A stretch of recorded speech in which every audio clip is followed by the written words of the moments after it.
आज बात कर लेते हैं कि घर में मौजूद कौन से ऐसे वेस्ट मटेरियल को दोबारा से इस्तेमाल में लाकर ना सिर्फ हम क्लीनिंग पर्पस के लिए इस्तेमाल कर सकते हैं बल्कि उनसे ऑर्गेनाइजर्स भी तैयार किए जा सकते हैं। तो चलते हैं अपनी मेन वीडियो की तरफ। अस्सलाम वालेकुम यूट्यूब फैमिली, कैसे हैं आप सब। उम्मीद करती हूँ आप सब खैरियत से होंगे और अपना बहुत ख्याल रख रहे होंगे। आपके घर में भी इस तरह से फटे हुए सॉक्स मौजूद होंगे जिनको आप दोबारा से इस्तेमाल कर सकते हैं क्लीनिंग पर्पस के लिए। करना आपको कुछ भी नहीं होगा, बस अपने किसी वाइपर पे इस तरह से इसे चढ़ा लें। मेरे पास ये किचन वाइपर है और इसके ऊपर मैं इसे चढ़ा के इसके ऊपर स्प्रे करूँगी। यहाँ मेरे पास एक लिक्विड बना रखा है सिरके का और डिश लिक्विड सोप का। इससे ना जब आप क्लीनिंग करते हैं तो बड़ी जल्दी क्लीनिंग हो जाती है और ये खींच लेता है मिट्टी को अपनी तरफ। और सॉक्स का कपड़ा ही इस किस्म का होता है कि उसमें ना बड़ी जल्दी जो मिट्टी होती है ना वो जज़्ब हो जाती है। इसलिए जो जालियाँ होती हैं और ख़ुसूसन ऐसे जो गली की तरफ हमारी जालियाँ खुलती हैं जहाँ पे हम पानी नहीं डाल सकते हैं धोने के लिए उनको, तो आप इस तरह करें कि इसके ऊपर इसको हल्का सा नम कर लें। डिश लिक्विड सोप डाल लें या आपके पास जो भी लिक्विड हो घर में, सर्फ का आप लिक्विड बना सकती हैं, वो इस पर आप स्प्रे करके इससे इस तरह से जालियाँ साफ़ कर सकती हैं। ये जालियाँ बड़े अच्छे से साफ़ हो जाती हैं इन सॉक्स के कपड़ों से। बस आपने ये ख्याल रखना है कि सॉक्स को आप धो के इस्तेमाल करें एज अ डस्टिंग के तौर पे भी अगर आप उसे इस्तेमाल कर रही हैं, क्योंकि हल्की फुल्की स्मेल होती है और बेशक आप डस्टिंग करने के बाद इन्हें फेंक दें। मैं दूसरा सॉक्स लूँगी, इसी तरह से इस पर स्प्रे करूँगी और खिड़की के बाकी पार्ट्स को भी नीट कर लूँगी। ये ना वाइपर पे चढ़ाने के बाद ना बड़ा आसान हो जाता है कि छोटी छोटी जगहों पर हाथ जहाँ हमारा जाता नहीं है डस्टिंग के लिए, तो उन जगहों पर इस तरह से उसे वाइपर पर चढ़ा के क्लीन करना बहुत ज़रूरी हो जाता है। जैसे कि आप देख रही हैं यहाँ एक फुल मिरर है और फुल मिरर को भी पहले हम साफ़ करते थे, हमारे घर में न्यूज़पेपर आते थे, तो न्यूज़पेपर की जगह इन सॉक्स के को भी आप इस्तेमाल कर सकती हैं, क्योंकि अब हर घर में न्यूज़पेपर तो आता नहीं है। अब तो डिजिटल न्यूज़पेपर ने जगह ले ली है इन सब चीज़ों की, सोशल मीडिया ने जगह ले ली है। तो मुझे बड़ी मुसीबत होती थी कि मेरे पास कोई न्यूज़पेपर होना चाहिए शीशा साफ़ करने के लिए, तो अब उसके सब्स्टिट्यूट में मैं इस तरह से सॉक्स के ज़रिए अपना शीशा साफ़ कर लेती हूँ। इससे बड़ी आसानी हो जाती है और बहुत नीटली आपका शीशा भी साफ़ हो जाता है।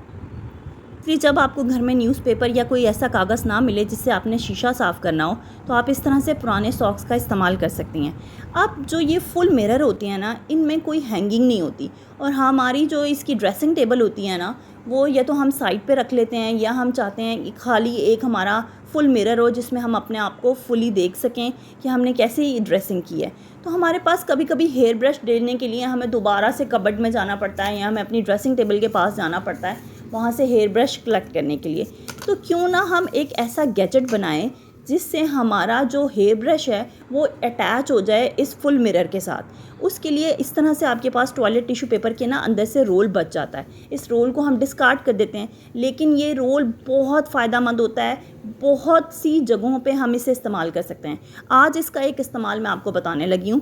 आपने करना ये होगा, अगर आप चाहती हैं इसके ऊपर कवर अप कर लें, मैं इसे यहाँ थोड़ा सा प्रेजेंटेबल बनाने के लिए इसे कवर अप कर लूँगी। आप बेशक इसे ऐसे ही डबल टेप के साथ अपने शीशे पे अटैच कर लें। इससे होगा ये कि आपके पास एक ऑर्गेनाइज़र बन के तैयार हो जाएगा जिसे आप मिरर के साथ बड़ी आसानी से अटैच कर सकती हैं और इसमें अपना हेयर ब्रश रख सकती हैं। फिर आपको हेयर ब्रश ढूंढना नहीं पड़ता। और कभी कभार आपके पास एक से ज़्यादा हेयर ब्रश हो तो एक हेयर ब्रश को आप इस तरह से मिरर के साथ अटैच करके रख सकती हैं, फिर आपको बार बार ढूंढने की ज़रूरत नहीं पड़ती है।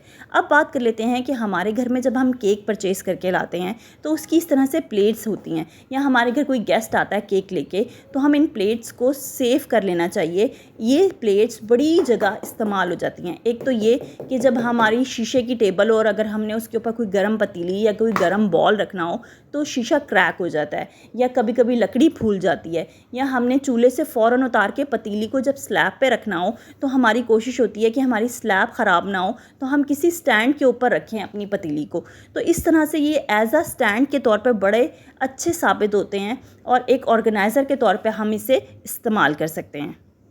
जी, तो अपना एक नेक्स्ट ऑर्गेनाइज़र तैयार कर लेते हैं। हम सब के घरों में इस तरह लंबी पतली बोतलें आती हैं प्लास्टिक की, जिनके ऊपर की नोज़ल ना छोटी होती है। तो इस तरह छोटे ढक्कन वाली आपके पास कोई भी बोतल हो तो उसका ऊपर से ढक्कन वाला पार्ट थोड़ा सा आपने उसमें स्पेस छोड़ के इस तरह से छुरी गर्म करके आपने उसे कट करके अलहदा कर लेना है।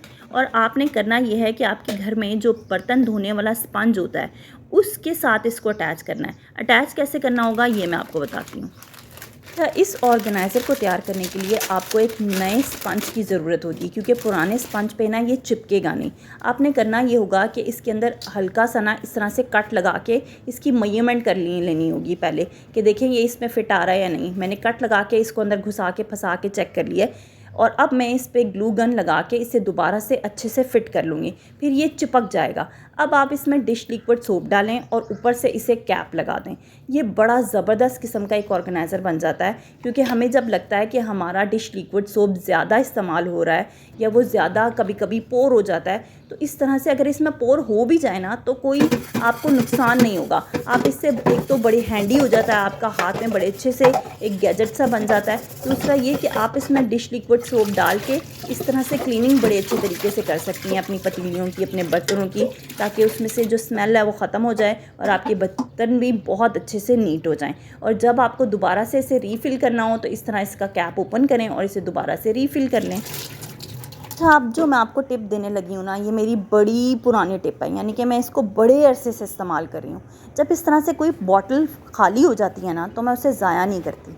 मैं ये करती हूँ कि मैं उस बॉटल को संभाल लेती हूँ और उसमें इस तरह से पोर करती हूँ डिश लिक्विड सोप। इसको आपने आधा भी नहीं भरना है, आप इसे थोड़ा सा भरें और बाकी इसे फिल कर लें पानी से।